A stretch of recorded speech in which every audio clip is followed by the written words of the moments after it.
We're really very, very lucky to have our next speaker, and I want to thank the Tooth Fairy, Mary Vanderwert, for securing our speaker, because without the Tooth Fairy, like a lot of things that happen in the world, without the Tooth Fairy, this wouldn't happen. So, thank you. So our keynote for the day is Andrew Zolli. Andrew is the Executive Director and Curator of PopTech, a community of innovators from different fields who come together to share ideas and collaborate on new approaches to the world's toughest challenges. And you see why we wanted him here. We have some tough challenges. Under his leadership, PopTech has identified and trained dozens of the world's leading social innovators and scientists, incubated breakthrough collaborative innovations in mobile healthcare, education, sustainability, and a number of related fields. And its annual thought leadership conferences have become one of the most recognized in the United States. Please help me in welcoming Mr. Andrew Zolli.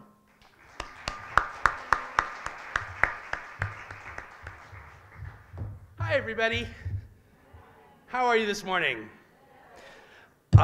Because most of you know very little about me, and I appreciate very much, Nancy, that introduction, I just want to tell you a couple quick things about myself and how I came to be here with you today.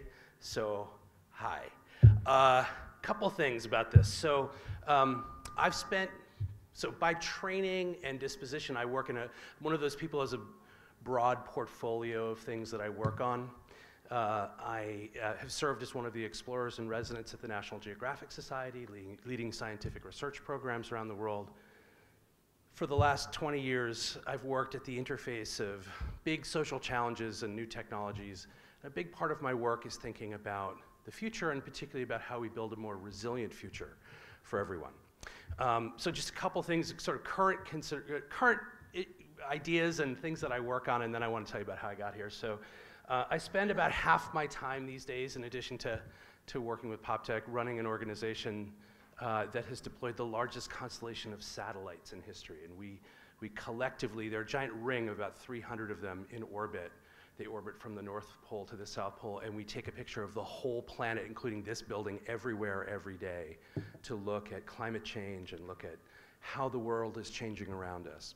In addition to that, I serve as the president of an amazing organization called the Garrison Institute, which is housed in a former monastery on the banks of the Hudson River in New York, about an hour north of New York City, across from West Point, where we bring contemplative and spiritual leaders together with scientists and civic leaders and social change activists, looking at how we can foster greater compassion in society more widely from a completely ecumenical and inclusive, non-denominational perspective.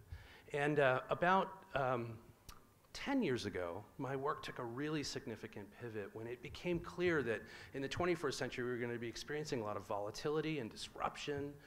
And so I wrote a book with a colleague and a team of researchers that helped introduce this framework of resilience into the larger conversation. How do we build more thriving and flourishing and resilient people and communities and systems, and how do those things connect with each other?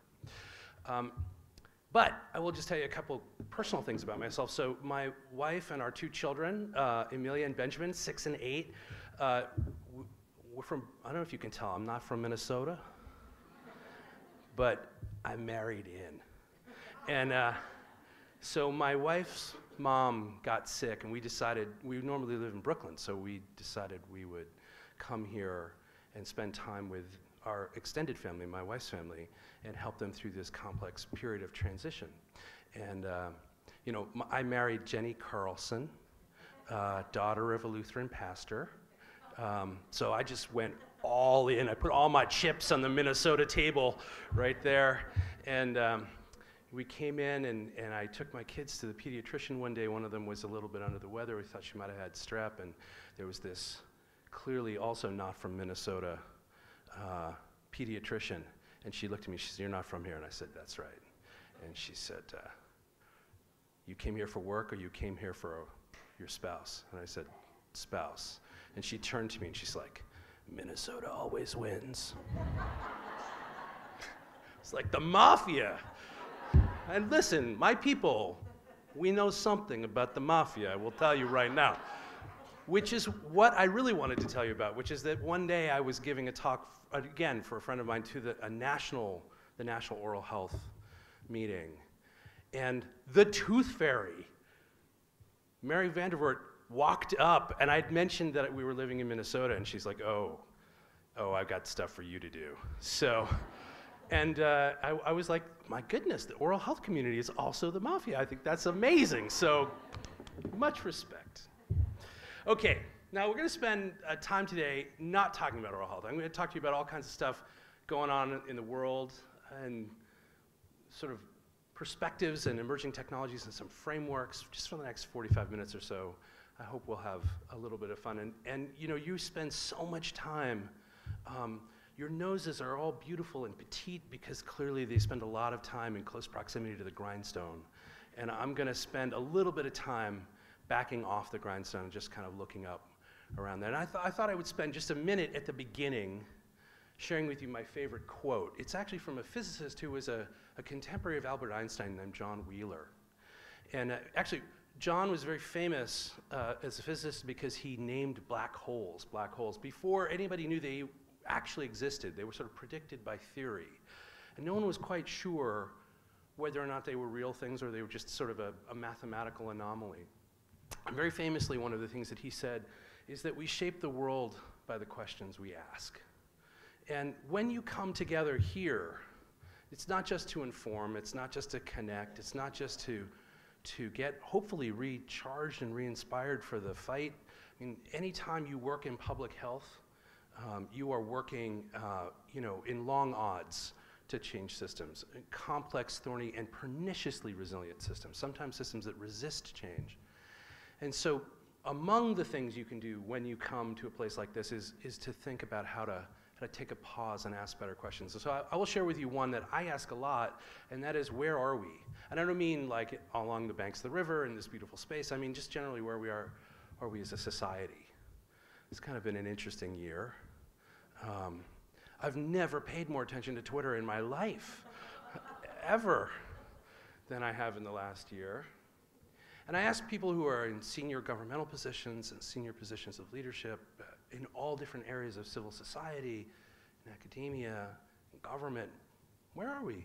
And people, when you ask them that basic question, first of all, often they go inside to answer the question. And then the most important thing is they come up with very consistent answers. And those answers always sort of approximate this. We're not in Oz, and we're not in Kansas. We're in the whirlwind. We're in some kind of very messy, complicated, transitional space in which it's very hard to know exactly where we're going. And where a lot of previous certainties, things that we held as being pretty foundational, are suddenly up in the air. It can be hard to plan in an environment like that. It can be hard to predict in an environment like that. So I want to talk about how we get here, how we get here generally, how we get to places like this. And in order to do that, a big part of that is about noticing change. How do we think about change? How do we see change happening around us? So I'm going to play a little game with you, if you don't mind, this morning. I'm going to show you, just really quickly, I'm just going to do this thing on change. I'm going to show you two pictures on the screen, okay? And they're going to flash like this. Took me months to learn how to do this. Right? And I promise you there is one and only one difference between the two of these images. And when you see it, what I'd like you to do is gently and non-competitively raise your hand. This is not about blocking out the people around you. I just want to be able to count you. We're not having a death match by table, right? Okay. Do y'all got that? So that's the whole game. I want you to be honest. No talking to your neighbors. When you see the change, I guarantee you it's there. Just raise your hand like this so I can count you. Okay? Ready, set, go.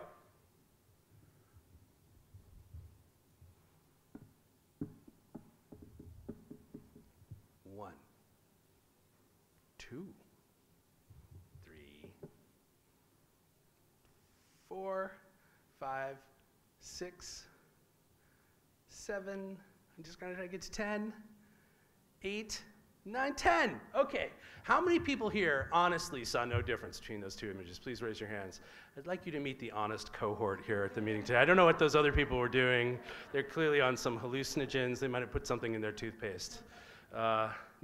Actually, for real, there really was one and only one change between those two images. And I'd like you to look, if you wouldn't mind, right at this area of the image. And I'd like you to watch as the thing that holds airplanes in the sky disappeared in front of your eyeballs over and over and over again.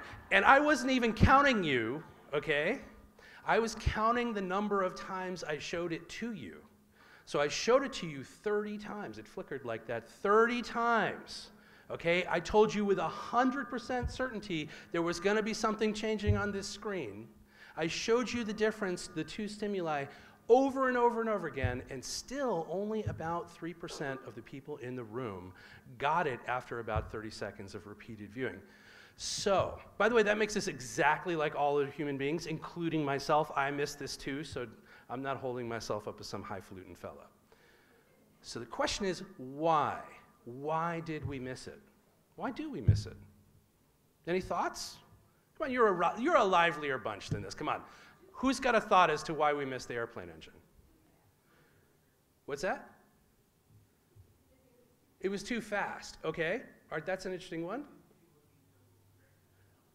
Little tricks. Okay, how many people here, just out of curiosity, started by looking at the uniforms of the soldiers, let's say, right? Huh? Okay, see how many hands go up? How many people here looked at the tail fin of the aircraft engine? Ah, look how many, right? Now, none of you coordinated, but you all followed the same strategy. Okay, what else is true about these? Any other thoughts, Nancy? My thought is that we're looking for that specific thing that we're missing. That's right, that's right. Human beings are very good at noticing change when it moves like this.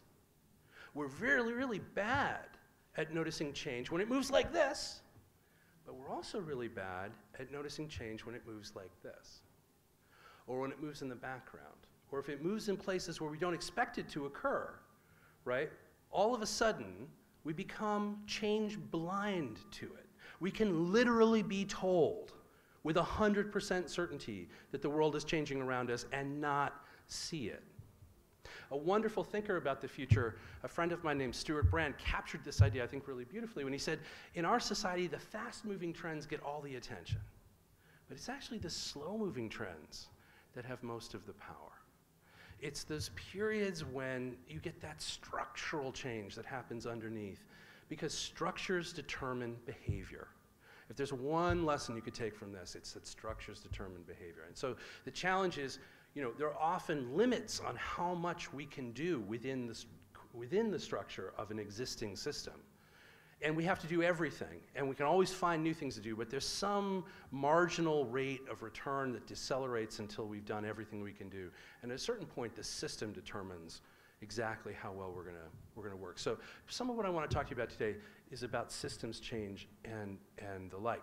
But a big part of this, because the world is changing around us, because we are blind to it, and because by the way, this fact has real consequences. And it has consequences for public health, and I'll give you a perfect example. The folks at the Rand Corporation, a big think tank, serves the US government and a bunch of big institutions and organizations around the world, was commissioned to do a study of the health risks of various forms of health behaviors on human beings. What were things that affected the health of human beings? So interestingly, they looked at a couple of risks, and I just want to compare two of them to you. Over here you have the Bad Dude Club. This is the threat of terrorism, the annual health risk to Americans of actually having your life shortened by any material length by the threat of terrorism, estimated by folks who do this for a living, is about 1 in 28 million. The average rate of success in a state lottery is about 1 in 20 million. So your odds of, if you think you're going to get killed by a terrorist, you should buy a lottery ticket. You're more likely to win the lottery ticket than to have this occur. But of course, what's really fascinating is that your chances of having your health materially affected, say, by this thing, is about 1 in 28. Okay, so we've knocked off a scale order of like 7 zeros off the back of that estimation. They just happen to rhyme, but we don't have a national war on cheeseburgers, thank goodness, because I would have to become Canadian immediately. Now, my question is, why? Why? And this is not a political argument. It's not an argument about whether what we should be doing as a society. I don't want to, this is not about that. This is about thinking about risk. So why is it so easy for us to galvanize reactions to the thing that's over there that has a far less substantial impact on our health than it is to galvanize reactions to the thing that's over there on the right? Does anyone have a thought about that? Yeah, fear is a really big thing. Fear, and I'll tell you a couple of things. Fear, the threat over there on the left has a face. It has a person, it has a Dr. Evil attached to it, okay? It has a person, bald person, cat, hairless. You remember this movie? Yeah, it has one of those guys, right? Or a number of them, right? It also comports to a basic moral story. And stories are so powerful for galvanizing human behavior because they are the principal way in which we conferred knowledge, wisdom, and the accrued experience of human beings over millennia. Of course we're galvanized to stories. That one has a story. This one doesn't. This one has a kind of complex thing. This is the thing you eat while you're listening to a story, often, for many of us. So, you know, it's a complicated thing. And in a big part of what we have to do when we're dealing with public health challenges like the one you're dealing with is we've got stuff that looks like stuff that's on the right. Stuff that is slower moving, stuff that's more abstract, stuff that doesn't seem to have a single hero and villain, stuff that doesn't appear to break a moral taboo. And yet somehow we have to learn to build those kinds of story-like structures around them. That's a principal issue. When that occurs, overwhelmingly change happens, right? What's the meme? What's the story that gets us to a point where everyone understands the moral consequences of inaction when it comes to oral health or any other form of public health? Okay, so our collective resilience challenge in the middle of this is we've got plenty of disruption and division and all kinds of other things going on in our society, and we have to ask ourselves, how do we help people in communities and society at large persist, recover, or thrive amid that disruption? And I can certainly say all of us are going to be experiencing a lot more of that in the months and years to come, for sure. So what I'd like to do now is just give you 4 ideas from a much larger portfolio of things that we've been working on around that question, around resilience, that are a mix of kind of practical strategies and personal strategies. And the first thing I want to talk about is us, you, me, all of us together, our individual resilience. How do we find resilience in our own lives?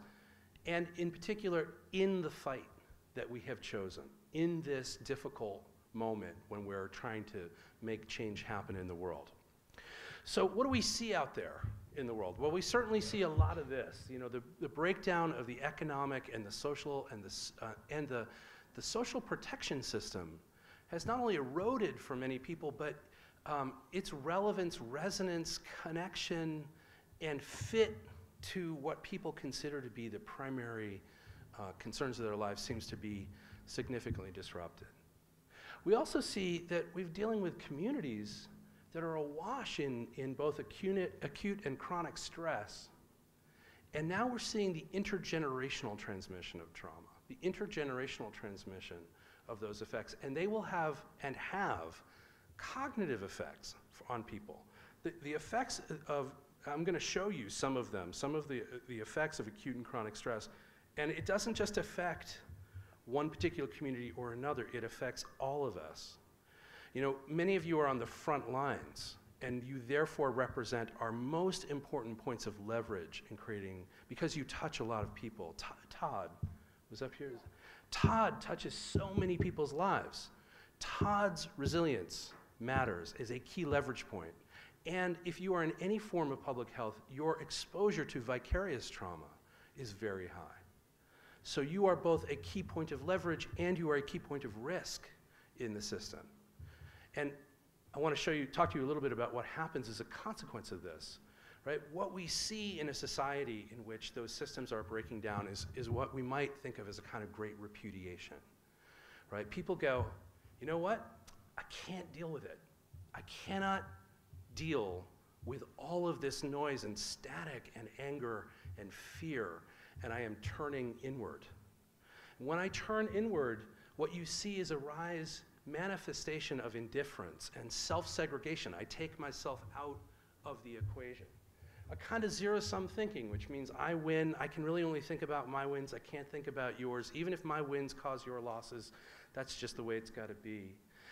And especially a kind of future blindness.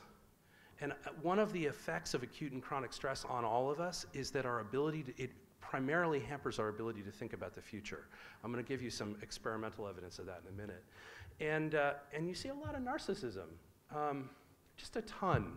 You know, I mean, I think we've got like a superhero of narcissism, you know, in our midst. And I won't say anything about that more than that. But you know, like it's sort of not surprising that we have that kind of thing happening in our society. So we've also got this incredible epidemic of overwork and distraction and burnout. Really, really huge.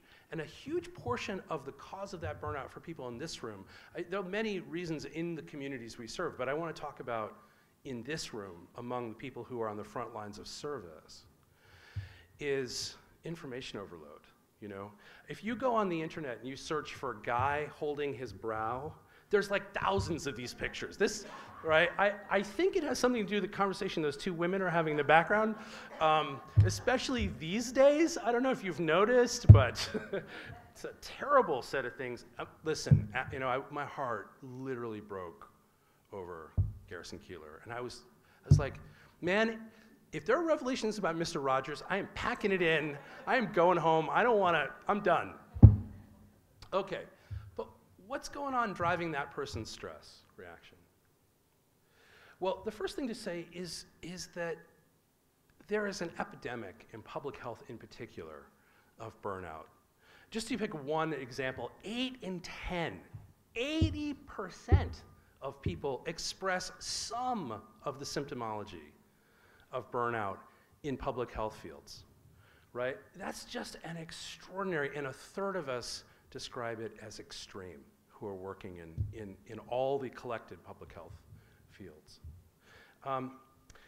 Fascinatingly, the effect of that stress is that it lowers our effective IQ. So if you take, again, nothing else from my remarks this morning, just 4 words: stress makes you dumb, okay? Stress makes you dumb. I have to say it because some of you are very stressed right now. We're all of us, so I have to put it in very simple language for us. So really, really affects us, okay? And what is the principal factor for many of us? It's about information fatigue. We just live in an age in which we are bombarded with information, right? How many people here have a mobile device? How many people here have 2? How many people here have 3? Still hands up. How many people have 4? How many people here have 5? Anyone who got their hand up at 5? Okay, we tapped out at 4, okay? I asked that question at Google, I got to 11. It was like, do you wear the chargers as a hula skirt? Like, how does that work for you? I can't even imagine carrying 11 of anything. So the signature impact of all that information fatigue, right? Being constantly connected and constantly bombarded. Some of you are continuously connected even now, is that it depresses our positive memory formation. I want to split this into 2 pieces. It actually makes us less capable of remembering the good stuff that happens. You go through your life, you're stressed, okay, by tons and tons of information. As an evolutionary adaptive response to stress, one of the things we do, because we used to be stressed because we were being chased by a large animal. And if you were being chased by a large animal and you passed a tree full of berries, a bush full of berries, you'd say, that's delicious, I think I'd like a snack. You want to suppress that, okay? Because if you don't, you're going to get eaten. So when we're under stress, we tend not to remember the good stuff. We tend to really focus on the negative stuff. And as a consequence, Martin Seligman, who's an affective psychologist at the University of Pennsylvania, has actually come up with an amazing, just a very simple trick. It's called the 3 gratitudes reflection. So, and I just want to give it to all of you. An hour before bed, exactly an hour before bed, as you are like, you have to kind of curl into bed, right? Before sleep, before the onset of sleep. Keep by your bed a notebook and write down each day, go rehearse your day, reflect on your day, and write 3 simple good things that happened to you. Now, they don't have to be huge. They could be that person smiled at me. They could be the person at the Caribou Coffee didn't spit in my coffee and, you know, did whatever it was, whatever you consider to be a really great thing, and they can be small graces. And just reflect on them for a minute or 2. That's it. That's the whole story. For 60 days, doing that repeatedly on a daily basis has the same, at scale, if you look at population scale performance on indicators of depression and indications of stress, as a 10 milligram prescription of, low-dose prescription of Prozac. And for many of us, what it's doing is counteracting the effect of stress by making us go back and remember the good stuff and write it down and build a story around it. The other thing that stress does is it makes us less comfortable with the decisions we make, even when we think they're the right ones. So it makes us less confident as leaders and more likely to doubt ourselves.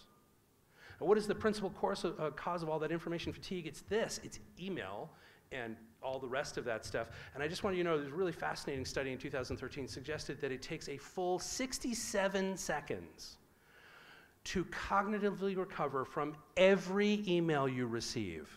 Some of you are done for the day. You'll never get back to normal at the rate at which we're communicating with you right now. Just to give you a sense of how significant this particular piece is, in a recent study, a full 48% of men and 62% of women admitted to interrupting sexual congress to answer an email. Now this, I am not a quantitative thinker, but I want to give you a couple of reflections on this. First of all, one piece of practical advice, if you can find the person who's writing email that gets people to stop having sex to read it, hire that person immediately, because they should be running all your communications. And the second thing I'd say about this is, you know, if you take 62% of women, you subtract 48% of men, I think what this is saying is that a full 14% of men did not realize the woman they were with was answering an email while they were together, which seems potentially low. I think once you're there, you're like, okay, whatever else you need to do, I'm doing my thing, everything will be fine. Okay.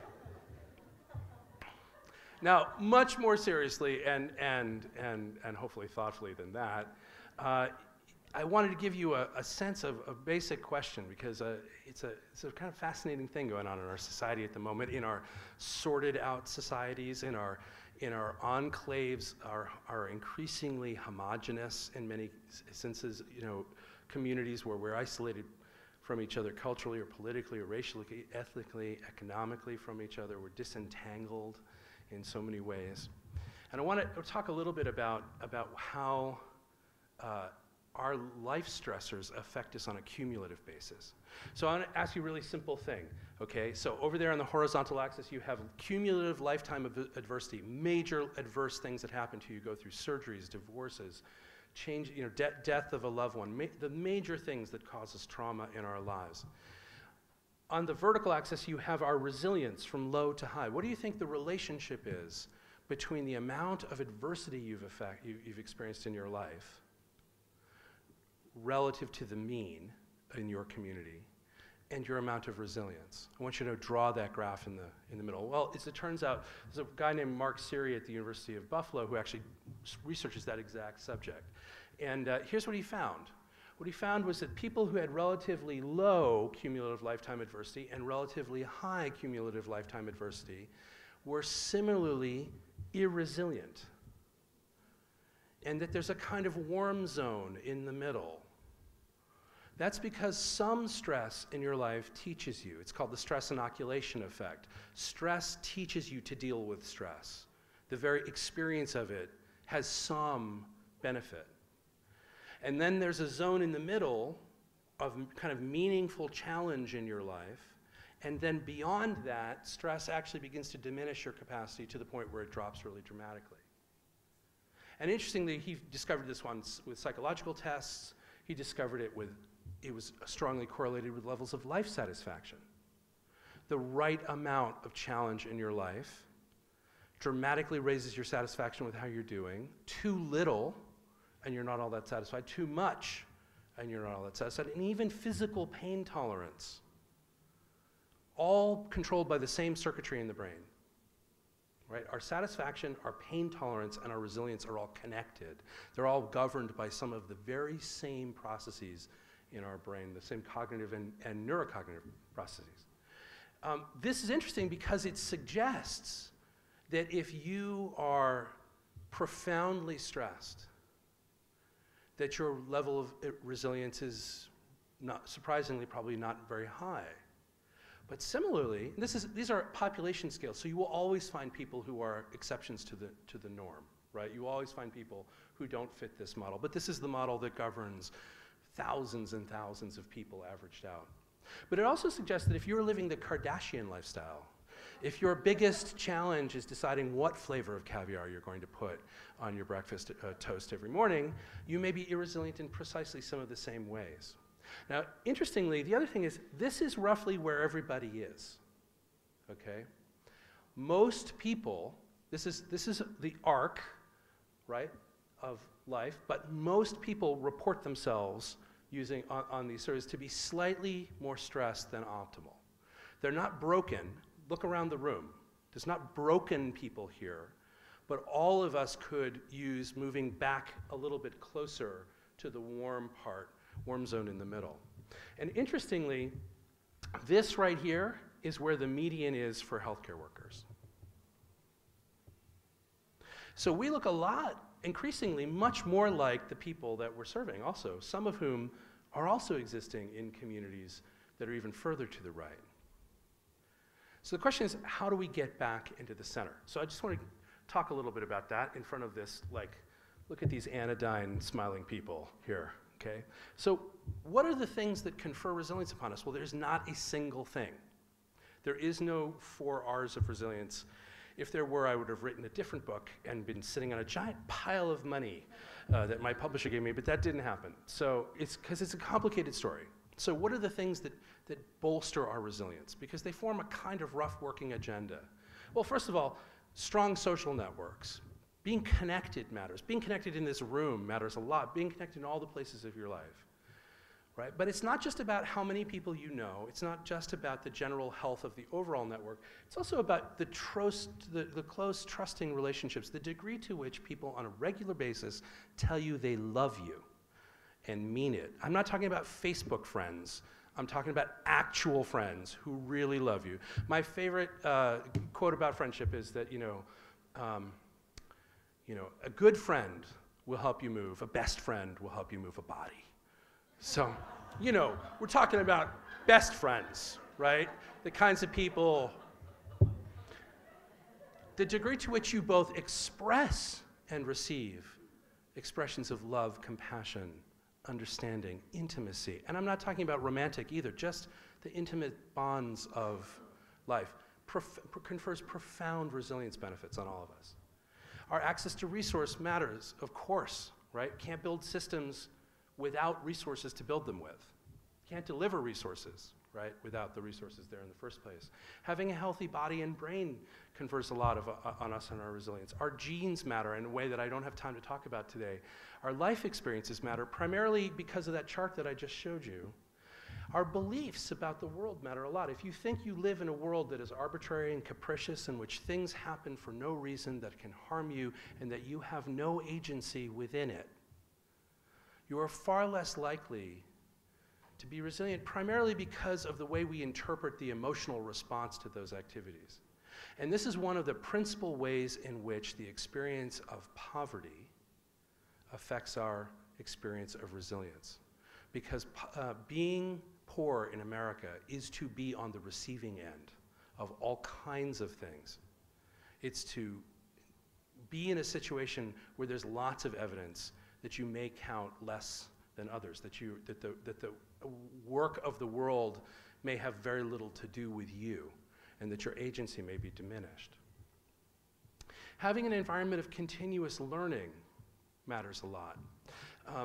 The exposure to novelty matters a lot. New ideas, new people, new connections.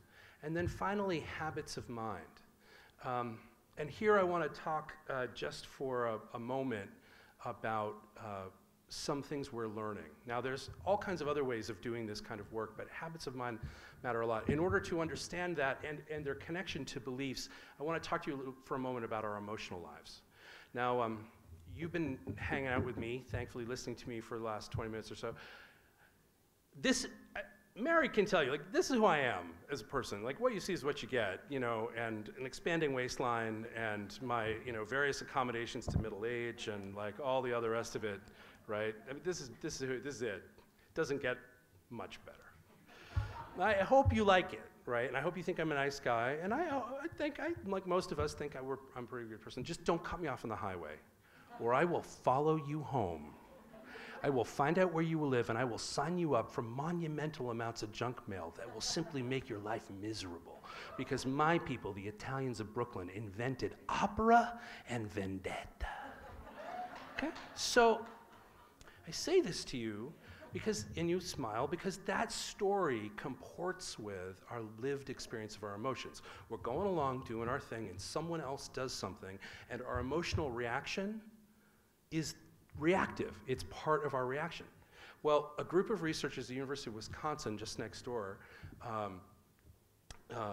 working in spite of their, you know, football inferiority complex,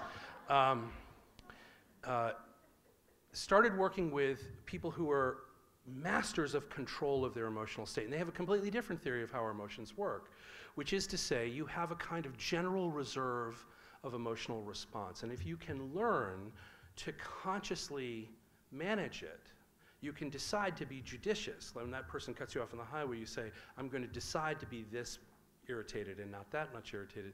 And you do that primarily so that the tank doesn't run dry, because it's when the tank runs dry that you do real damage to yourself.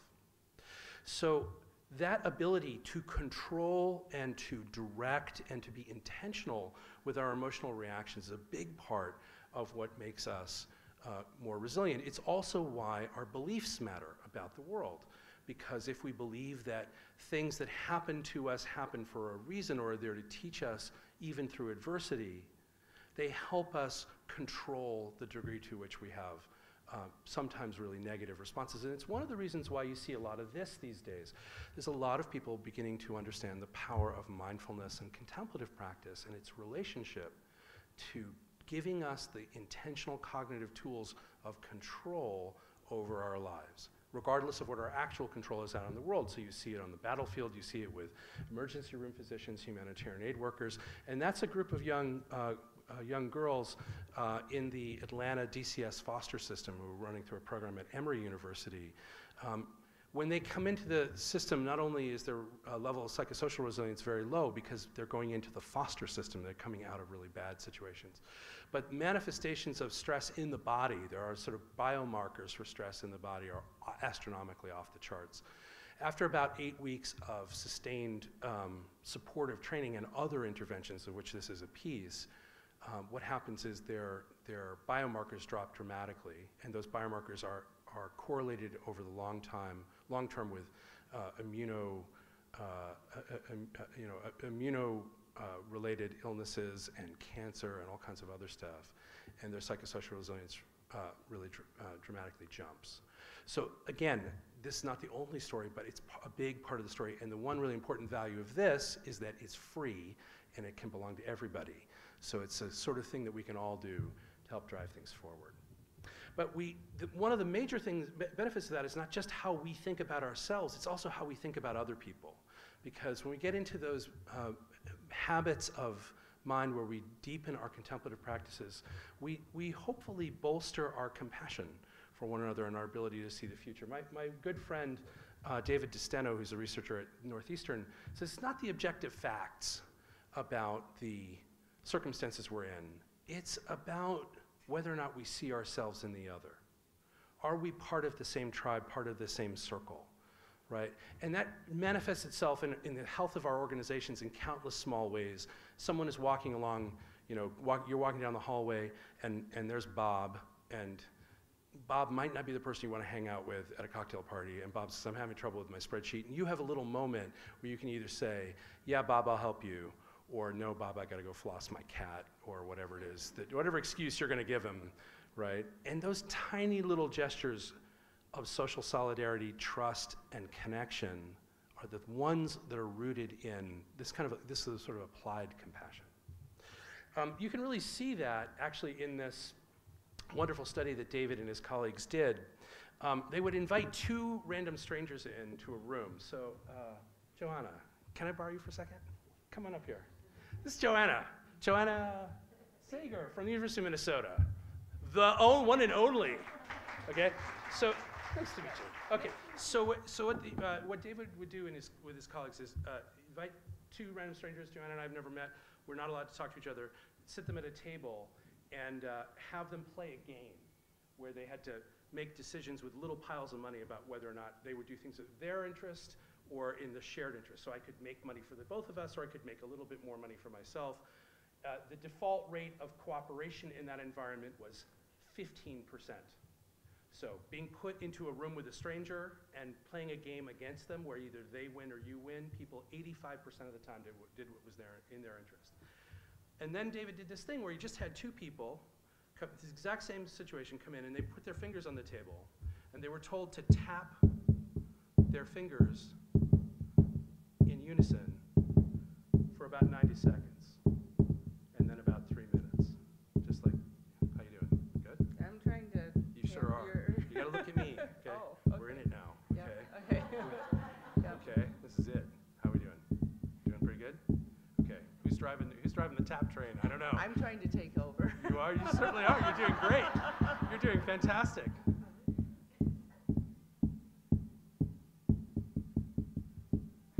All right, great, excellent. So you know what happened? We got into that. We did that for 3 minutes, which we will spare you, watching 2 people tap on a table for 3 minutes. Their level of cooperation after they played the game, just tapping on the table for 3 minutes, increased by 300%. About half of the time people did what was in the interest, because now Joanna and I are part of a tribe. It's a finger tapping thing you would not understand, okay? This is us now, okay? We're in it, okay? We're connected. Thank you, Joanna. I really appreciate that. Thank you. Right? Pleasure. Right on. Awesome. So those little tiny gestures drive huge amounts of affiliation, cooperation, connection. Another friend of mine, University of Berkeley, Dacker Keltner, did this work where he looked at people who played the first game of the season in every NBA basketball, every NBA team. They looked at the first game of their season. And they had young computer science graduate students who didn't know anything about basketball or have any interest in basketball. They didn't even look at the score. All they looked at were the little signs of mutualism, the little signs of shared behavior and encouragement, the little things like, I'll do a fancy. Awesome, right? And because they're guys, other things, they lower and things like that. Okay, I'll just let you know what I'm talking about. These are little tiny micro touches, okay? They're tiny little signs of encouragement the athletes gave each other on a team. What they found is controlling for all the other variables. If you just looked at how often they gave each other these little tiny signs of encouragement, what they found is that more touch just in the first season of the game. You didn't follow any of the rest of the season. You just watched the first game, and you just watched how often the players encouraged each other with those little high fives and hand slaps and all the rest of it. That led to more cooperation season long, better individual and team performance, and more wins. In fact, actually, the average team that they studied, if you added up all those hand claps over the course of a game, is about 25 seconds because they're really short. They won about 41 games. The teams that beat that average by about 10 seconds won about 4.5 more games a season, all other things being equal. And it turns out you could have found the winner of that NBA season just by looking at how often they clapped each other's hands. Now, I just want to be very clear, I am not advocating a corporate touching policy. This is especially now, or rather, maybe I should be advocating a corporate touching policy that I feel like should really go without saying, but So the important thing is that those tiny gestures of encouragement matter a ton. The way in which, in very small ways, all the time, we tell each other that we matter or we don't. Okay, second idea I want to talk to you about is about harnessing new tools. In order to do that, I have to tell you just a word or two about technology. Most of us are used to technology, the sort of progress of technology in two directions. We have curves of technology that look like this. So, like the first computers kind of like, a bucket of bolts and wires and vacuum tubes, and now we've got computers that are beating people on Jeopardy and, chess and everything else. Incredible accelerating forms of capacity. And there's another curve, and that curve is the curve of decelerating cost per unit of that technology. So the first megabyte costs you $1 gazillion, and now you've all got 250 gigabytes of memory in your phone, and your kids will one day think that's quaint. Okay? That lower curve, that upper curve makes technology more powerful. The lower curve makes it less expensive. And the challenge is that for most of us working around technology, for a long time it seems slow and overhyped. I'm still waiting for my jetpack. Where is my flying car? I was told by the Jetsons I would have one by now. I'm really irritated it hasn't arrived. But then some trigger point happens, and all of a sudden it seems urgent, and it's happening right now. Let me give you a quick example of what I mean by that. Let me give you an example of it happening right away. I don't know if you remember this, a game we played earlier. I'm going to flash two images on the screen for you. They're going to go like this. There's one and only one change. Do you remember this? We did this a little bit earlier. You raise your hand when you see it? Okay. All right. I'm going to show you two pictures. Okay. And rather than flash them, I'm just going to describe them to you. Here is a picture of the popification, the election of Pope Benedict in 2005. This is the moment when they burn the white smoke and they know they have a new pope and everyone goes bananas. This is that moment everyone's waiting for. Here's exactly the same moment, taken from the same vantage point, when Pope Francis was elected in 2013. Now see if you can spot the difference here. It's very subtle. It's very subtle, but I don't know if you can tell. It's there. Just squint your eyes a little bit. It should pop right out. Okay? So that was within a decade. Okay? That was within 8 years, 2005 to 2013. What happened in the middle of those two things? The iPhone happened in the middle of those two things, and we hit a pivot point, and the world changed in really dramatic ways. When you start to put those devices in everybody's hands, you can do amazing things with them. For instance, some of you will know, anyone ever seen anything like that on their phone? Okay. Do you know what that's a map of? What's it a map of? Traffic, exactly. But you know Google does not operate a single traffic sensor anywhere in the world. All that is a map of all the phones going 1 mile an hour down the highway. That's all it is. No, literally, that's all it is. They just say, oh, that phone's been sitting there, and the person talking on it's using a lot of curse words. So there must be a traffic jam right there, okay? But the thing is, this is a picture of big data. Nobody wants big data. You don't want big data. It's too much to look at. What people really want is this. They want directions. Give me the consequential action I should take right now based on all that analysis. One really critical problem we have in the public health sector, in all these sectors, probably in this one too, is that we're using a lot of 19th century tools to solve 21st century challenges. Because this stuff feels scary and foreign and technical and not something we can manage, and therefore it's not budgeted, it's not valued, it's not measured, it's not requested, it's not granted. That's a really big problem. Even the funders don't provide it because they assume you guys don't want it because you don't ask for it, because we have a self-confidence problem in the sector. But when you understand how to master it, you can do amazing things. And I'll give you, this is my favorite example. I'm from Boston originally, and Boston has some of the worst roads and some of the most horrific drivers on the face of God's green earth. And so one of the things they did in the city of Boston is they built this app called Street Bump. They put it on all of the garbage workers, municipal workers, the emergency room, ambulance drivers and cops and firefighters.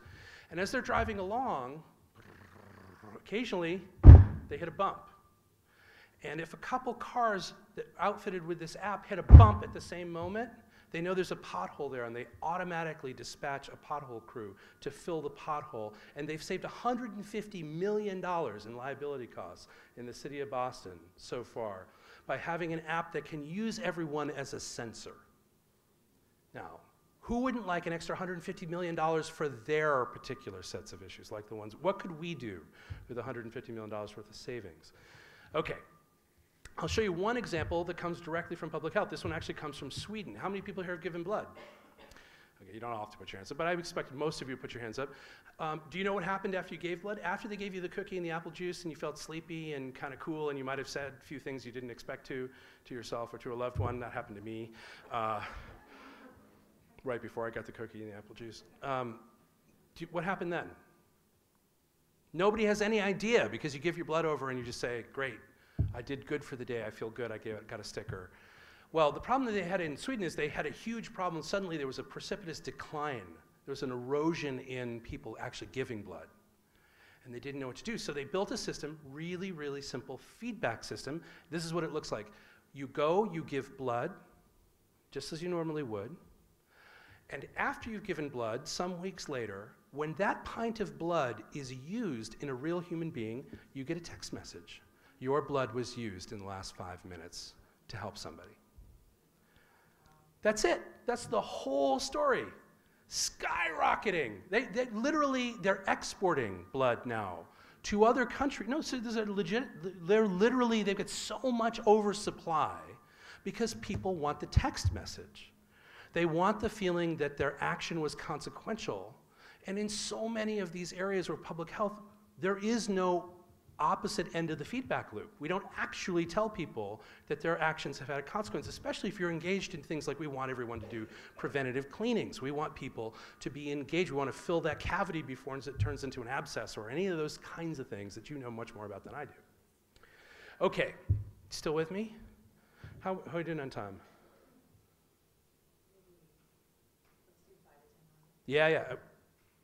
Anyone here okay with 5 more minutes? Yeah? Okay, and you need to pee, that's perfectly fine. I won't be offended.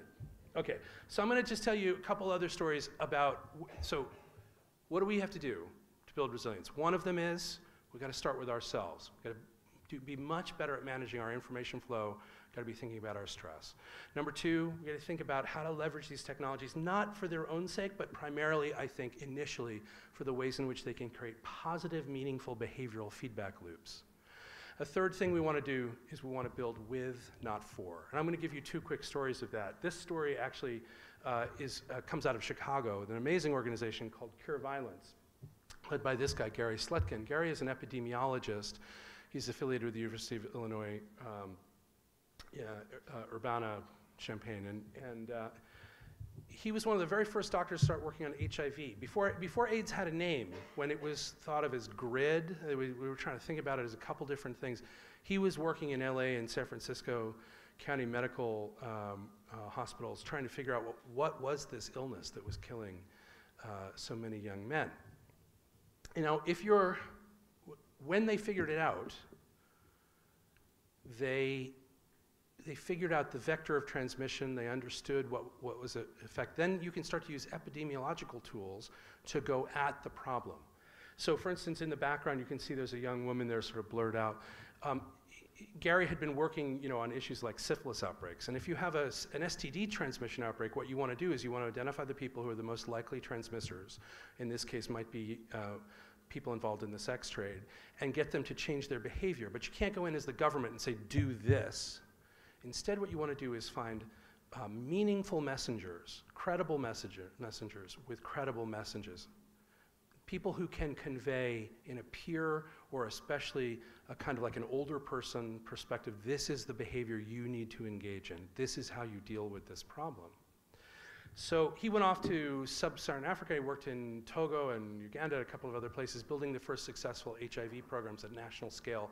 Came back to Chicago and noticed something really interesting about the outbreaks of gun violence that have bedeviled Chicago, and that is that they follow the same epidemiological patterns as the illnesses he was otherwise charged with interdicting.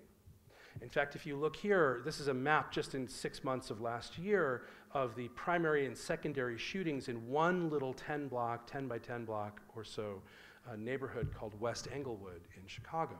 And what you'd see is there'd be primary outbreaks, and then there'd be retaliatory outbreaks, and there'd be retaliation for the retaliation, and they were filtered through social groups and structures, but there were people there who were very likely to engage in these behaviors. And there were people there who were following a behavioral script. So the question is, could you give them a different script, a different story? So one of the things that, the most powerful thing they did is they went out and found a bunch of these guys. These are older, highly credible messengers. They were people that had all done time for drug and violent, gun shooting related incidents, who were out of prison, who were otherwise very difficult to employ, right, had really difficult employment prospects, and trained them in the tools of epidemiological detection and intervention in those neighborhoods where gun violence is very prevalent. So these are guys who are called violence interrupters, and I've literally been in the car when one of them, where Joanna is, stood between two men, young men, teenage boys really, with guns pointed at each other, about to shoot. One of them was going to kill the other one, and literally gave them a credible behavioral script to change their behavior right at the point where the violence is going to occur. Using this technique, actually, the Department of Justice did a randomized control study, and they found that everywhere they deploy this strategy of allowing for, these are like the white blood vessels in the system, detecting and dealing with infection before it becomes an epidemic. They lowered the gun shooting rate by up to 75% in every neighborhood they operate in a year, in the first year of operation, and they almost completely eliminate, as a consequence, all retaliatory shootings. In fact, actually, if you look at the pattern of gun violence over the last few years in Chicago, what you see is that every time ceasefire got funded in Chicago, the violence rate dropped. Every time that they got cut, it went back up. And it literally goes up and down like that. Not by how many police they had, not how much policy they had, but the degree to which they empower the community to participate in the process. So they design a process in which there are not constituents and stakeholders, there are people who are themselves part of the solution and part of the structure. They are, because people who live in communities are by definition the first and the last responder, right? We're all just visitors. If you live there, right, if it's your place, if we can give people the tools to change behavior and the right kind of structures, behaviors change. In fact, this is what it looks like before and after, just within, this is from the Department of Justice, in terms of shooting after a single year. Now, we can begin to apply those very tools back into public health, and I think you all know a lot more about that than I do, but I'll just give you one example. This is one of my closest friends, Prabhat Singh. He runs the Center for Healthcare Systems Design at Mount Sinai, and he says, in our health system, we first learn about someone when things have gone badly wrong, right, when they're in the red zone. We got to reach out to them and build those community sensor networks, and mobile technology and human beings can both be part of the same sensor system. And one of the things that he was involved in incubating, and we participated in significantly at PopTech, was the development of something called City Health Works, in which we took the community health model that had been proven in sub-Saharan Africa and a couple of other places and applied it in Harlem. These are folks who are working primarily with people who are pre-diabetic and diabetic to ensure adherence, changes in diet, changes in exercise, all the things that go along with healthy disease management in a diabetic context. And by deploying this field of health workers in all the populations that this one group serves, they've seen a decrease in A1C by up to 80%, and a 50% increase in early detection, and 90% of people who are served by the system recommend it to a friend. Those are the kinds of stats you want your public health system to be putting up on the board. Okay, last thing. This is the very last thing. Then we're okay? We feeling good? All right, I just want to say, it's so great to be with you. First of all of you should have your arms twisted by Mary Vanderwoert. It can only yield good things in your life, as it has done for me, so I'm excited. I want to just leave you this one thought, and that is about one of the critical challenges that we confront when we think about how to get people to change their behaviors, particularly, behaviors about oral health throughout the entire lifespan. A big part of what we need to do is get to kids when they're young, build habits, build norms, build expectations for people that they matter, that their whole body matters, and that this is how you take care of yourself. Just really basic stuff, right? When people are at the earliest life stage, when they're forming habits, that matters a ton. But people are also experiencing all of these other stressors and interventions in their life, all kinds of other factors in their lives, I should say. And one of the consequences of those other stressors, as I said, is that it makes it difficult for people to think about the future.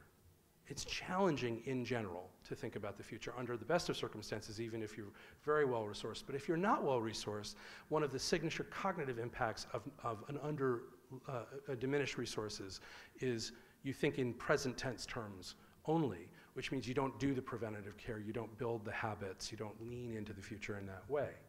And I can tell you that this is a problem that psychologists refer to as intertemporal choice. Every day you have choices in your life. Like, I'll give you a choice that I had to make this morning. It was a difficult one. I had to make this choice this morning, okay?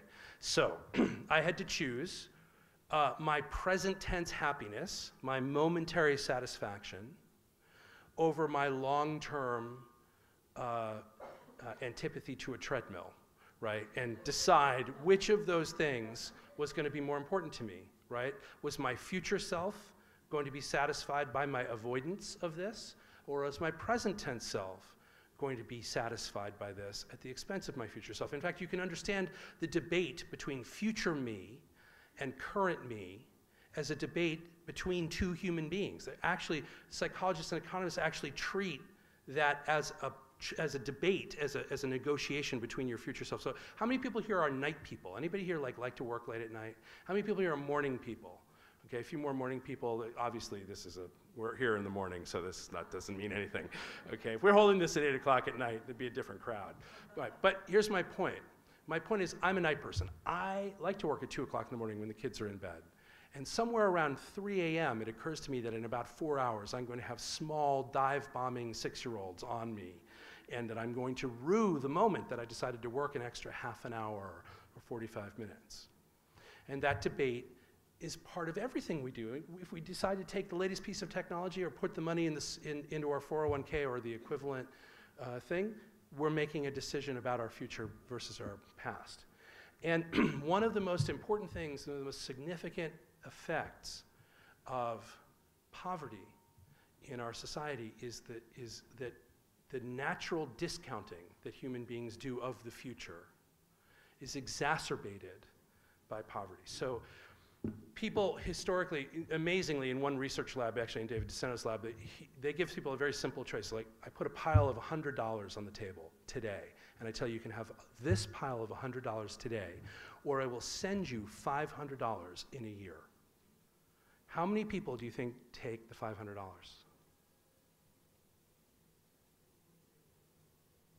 13%. 13% take a 400% guaranteed, the best, safest bet, sure thing you could possibly make, right? 83% of people take the $100 today. When you adjust for people who are at the poverty line, the number drops to 3% of people who take the $500 a year from now, because the level of uncertainty about the future goes up. So how do we get people to think more effectively about the future? Really what we want to do is connect your perceptions of who you are today to the perception of who you're going to be in the future, how you're going to be connected. And one of the ways that researchers are starting to do that is really clever. A guy named Hal Hirschfeld at NYU and now at UCLA does this wonderful work where they have people play an investment game about the future. They make decisions about whether they're going to spend or save. They do that decision. And what they do beforehand is they take a picture of their head from all 360 degrees, and then they scan it, and they turn them into a kind of digital version of themselves, and then they go to a forensic anthropologist and they age it so they see what they will look like. You see what you'll look like 30 years from now. And then you make decisions about whether or not you're going to spend now on a vacation or save for the future. And if you do things that are for you in the present, your present you smiles at you and your future self frowns at you. And if you do things that are good for you in the future, your future person version of you smiles at you and your future tense version of you frowns at you. And of course, what happens is just seeing a picture of your future self, no other triggers, not even making them smile, increases people's future orientation by like 50%.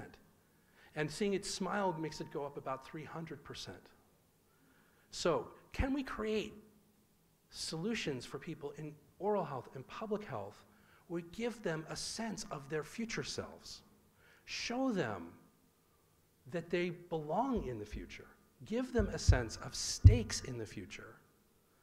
And we will see their behaviors change commensurately, because it's not the story that we have to tell.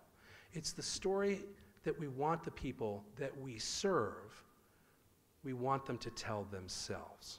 And that's really the central challenge for us to unlock transformation in the future.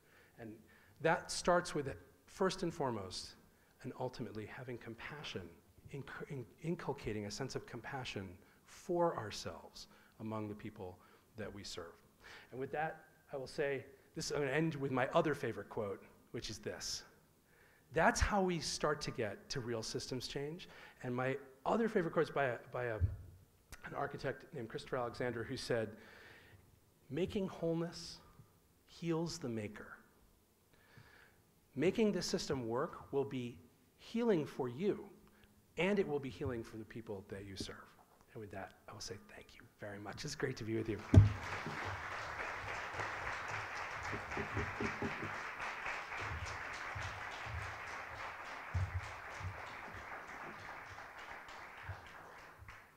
Wow. Thank you so much. I think all of our resiliency went up. I did some work on that because we were learning and our minds were engaged, right?